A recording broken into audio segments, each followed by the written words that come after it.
আচ্ছা, তো সমস্যা ছিল 15 নম্বর কোয়েশনে। 15 ছোট বলতেছে যে উদ্দীপকের শোলা বল থেকে 100 সেন্টিমিটার দূরে কোনো বিন্দুতে শোলা বলের কারণে তড়িৎ ক্ষেত্রের যে তীব্রতা হয় সেটা কত?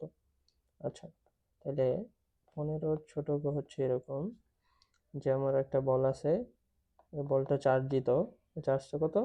-6.67 ইন্টু 10⁻⁹ -9 কুলম্ব। আচ্ছা, তো এই বল থেকে একটা নির্দিষ্ট দূরত্বে অর্থাৎ 100 সেন্টিমিটার দূরত্বে যদি একটা জায়গায় এটা হয়, তাহলে যদি 100 সেন্টিমিটার হয়, তাহলে এই বিন্দুতে যে তীব্রতাটা, এই বিন্দুর যে তীব্রতা, ওইটা আমাদের বের করতে হবে। আচ্ছা, তাহলে আমরা লিখতে পারি যে E = k q/r²। আচ্ছা, কে এর ভ্যালু তো আমরা জানি, কে এর ভ্যালু হচ্ছে 9 ইন্টু 10⁹ ইন্টু কিউ, কিউ এর ভ্যালু হচ্ছে -6.67 ইন্টু 10⁻⁹ আচ্ছা, তো আমরা যখন প্রাবল্য বের করি তখন তো আমরা মাইনাস দিই না, তো এই জন্য আমরা মাইনাসটা মুছে দিই।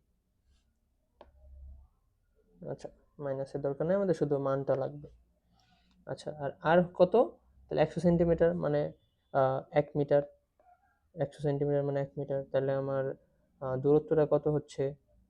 যে 1 মিটার দূরত্ব, ওটার বর্গ। তো এটা যা আনসার আসবে ওইটাই হবে আমাদের আনসার। আচ্ছা, এরপরে বড় হতে বলতেছে যে এ বস্তুতে কিছু পরিমাণ চার্জ দিয়ে শোলা বলটিকে শূন্যে স্থির রাখা সম্ভব কিনা। আচ্ছা, তো যদি চিত্রটা আঁকাই, চিত্রটা এরকম হয় যে এখানে একটা বস্তু ঝোলানো আছে, সেটা হচ্ছে এ বস্তু আমার, এবং 2 সেন্টিমিটার নিচে একটা বল আছে। আচ্ছা, তো এটুকু হচ্ছে আমার 2 সেন্টিমিটার। আচ্ছা, এবং ওই বলটার যে চার্জ সেটা হচ্ছে -6.67 ইন্টু 10⁻⁹। তো ওইটার চার্জ হচ্ছে -6.67 ইন্টু 10⁻⁹ কুলম্ব। আচ্ছা, তো শোলা বলকে যদি আমরা স্থির রাখতে চাই, তাহলে আমাদের বলবিদ্যার কনসেপ্ট অনুযায়ী ধরো এখানে একটা জিনিস আছে, তো নিচের দিকে তো তার ওজন ক্রিয়াশীল, কারণ এই বস্তুটার ভর দেওয়া আছে 100 গ্রাম। প্রশ্নতে যদি দেখো তাহলে 100 গ্রাম, তো 100 গ্রামের জন্য তার নিচের দিকে একটা ওজন কাজ করবে, ওজনটা হইতেছে 100 গ্রামে যদি আমরা কেজি করি তাহলে 0.1 কেজি, তাই না? আচ্ছা, তো 0.1 জি নিচের দিকে ক্রিয়া করতেছে তার ওজন। তাহলে এই ওজনটা তারে যদি আমি শূন্যে ভাসিয়ে রাখতে চাই, তাহলে আমার উপরের দিকে একটা ফোর্স দরকার হয়।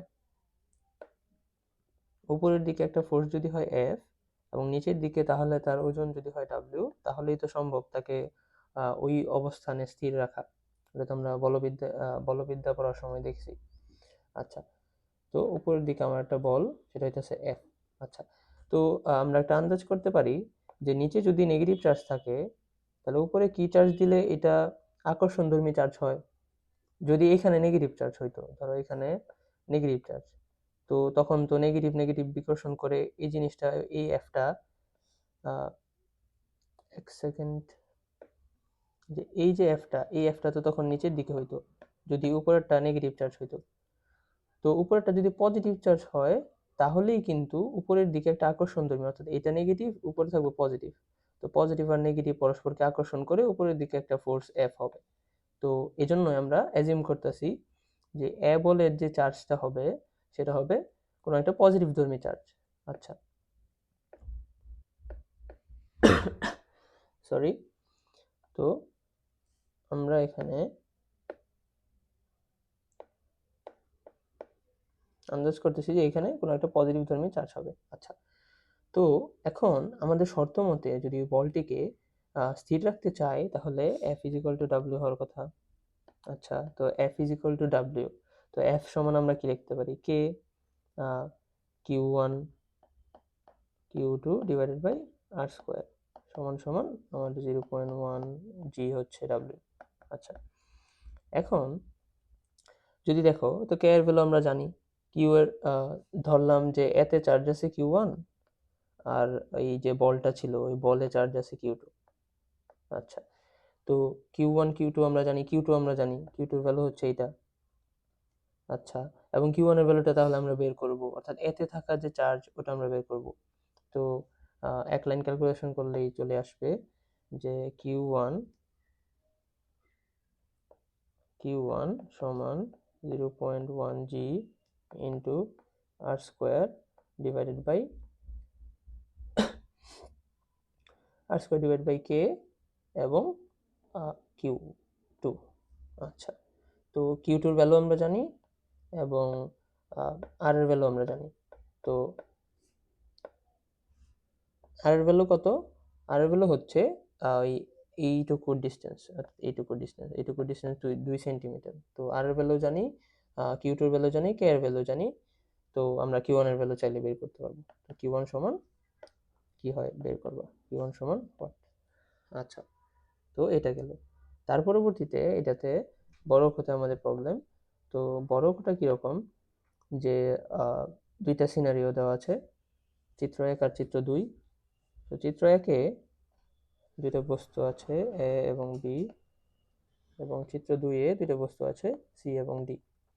তো তাদের মধ্যকার কুলম্ব ফোর্স দেওয়া আছে, F এফসিডি is equal two 2.7 something 2.7 into 10⁻⁻, নাকি স্পষ্ট বোঝা যাচ্ছে না, 10⁻27 আই গেস, না হইতে পারে, মাইনাস আছে নাকি। আচ্ছা, মাইনাসই হবে কারণ চার্জগুলো খুব ছোট। আচ্ছা, তাহলে মাইনাস হবে পুরোটা। তো 2.7 ইন্টু 10⁻⁻27, 2.7 ইন্টু 10⁻⁻27 নিউটন। আচ্ছা, তারপরে এফ এ বি এর মধ্যকার যে কুলম্ব ফোর্স সেটা হচ্ছে 2.88 ইন্টু 10⁻⁻25 নিউটন। আচ্ছা, তো এখানে দেখো আমাদের কি বের করতে বলছে, আমাদের বলছে যে উদ্দীপকের এবি এবং সিডি বস্তুদ্বয়ের মাধ্যমের প্রকৃতি একই কিনা ব্যাখ্যা করতে হবে। তো আমাদের কুলম্ব ফোর্স দেওয়া আছে, এই এতে থাকা চার্জের অ্যামাউন্ট দেওয়া আছে, এতে থাকা চার্জ কত, 32 ইন্টু 10⁻⁻19 অথবা 3.2 ইন্টু 10⁻⁻19, এটা বোঝা যাচ্ছে না, তো 3.2 ধরলাম আমরা, 3.2 ইন্টু 10⁻⁻19। আচ্ছা, তো এটার বিতে থাকা চার্জ দেওয়া আছে 1.6 ইন্টু 10⁻⁻19 কুলম। আচ্ছা, এবং সিতে থাকা চার্জের অ্যামাউন্টটা দেওয়া আছে, সেটা হচ্ছে 4.8 ইন্টু 10⁻⁻19 কুলম, এবং ডিতে থাকা যে চার্জ 3.2 ইন্টু 10⁻⁻19 কুলম।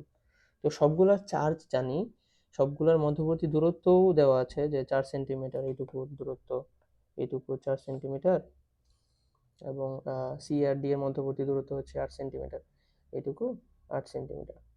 আচ্ছা, তো দূরত্ব, চার্জ, কুলম্বের যে বল ওইটা সব দেওয়া আছে, কিন্তু আমাদের বের করতে বলছে মাধ্যমের প্রকৃতি এক কিনা।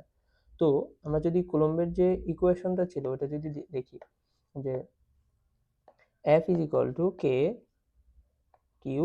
Q divide by R square. আচ্ছা, তো এখানে মাধ্যমের প্রকৃতির উপর নির্ভর করে শুধু আমাদের এই কে ভ্যালুটা, অর্থাৎ এই কে জিনিসটাই মাধ্যমের প্রকৃতির উপর নির্ভর করে।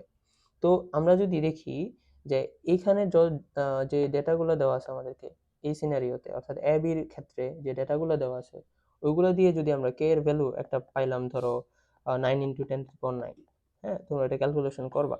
তো এটা যদি 9 ইন্টু 10⁻9 হয়, কিন্তু সিডি এর ক্ষেত্রে দেখলাম আমরা কে এর ভ্যালু চেঞ্জ হয়ে গেছে। তো সিডি এর ক্ষেত্রে ধরো এটা কে এ বি ধরলাম, তো এটা কে এ বি এর জন্য বের করছি, এবং সিডি এর ক্ষেত্রে সেম ভাবে তোমরা এই সূত্র খাটায় কে এটা বের করবা। তো ধরলাম এই কেটা আসছে এরকম যে K is equal two 8 into 10⁻9, কথার কথা। তো যদি এরকম হয় তাহলে আমরা কি ডিসিশনে আসতে পারি, যে এটা হচ্ছে সিডি এর জন্য। আচ্ছা, তাহলে আমরা কি ডিসিশনে আসতে পারি, যে দুইটার জন্য কে এর ভ্যালু সেম না, অর্থাৎ K A B is not equal to K CD. তার মানে আমরা কি বলতে পারি, যে কে এর ভ্যালু যেহেতু সেম হচ্ছে না, তার মানে, এবং কে এর ভ্যালু মাধ্যমের উপর নির্ভর করে, তাহলে আমরা বলতে পারি যে দুইটা আলাদা আলাদা মাধ্যমের উপর আছে, দুইটা সেট আপ আলাদা আলাদা মাধ্যমে আছে, একটা ধরো পানিতে আছে আর একটা ধরো বাতাসে আছে, এই জন্য কে এর ভ্যালু চেঞ্জ হয়ে গেছে। তো আমি ক্লাসে দেখেছিলাম যে কে এর ভ্যালুটা মূলত এরকম হয়, কে ইজ ইকুয়াল টু 1/4 পাই অর্থাৎ এই যে এপসিলনটা ছিল আমাদের পরাবৈদ্যুতিক ধ্রুবক, এটার উপরে মূলত নির্ভর করে কে এর ভ্যালু, এবং এইটা নির্ভর করে কোনো একটা মাধ্যমের উপর। তো মাধ্যম চেঞ্জ হইলে আমার এই ভ্যালুটা চেঞ্জ হবে এবং আমার কে এর ভ্যালু চেঞ্জ হবে। কে এর ভ্যালু চেঞ্জ হয়েছে, তার মানে দুইটা আলাদা মাধ্যমে আছে।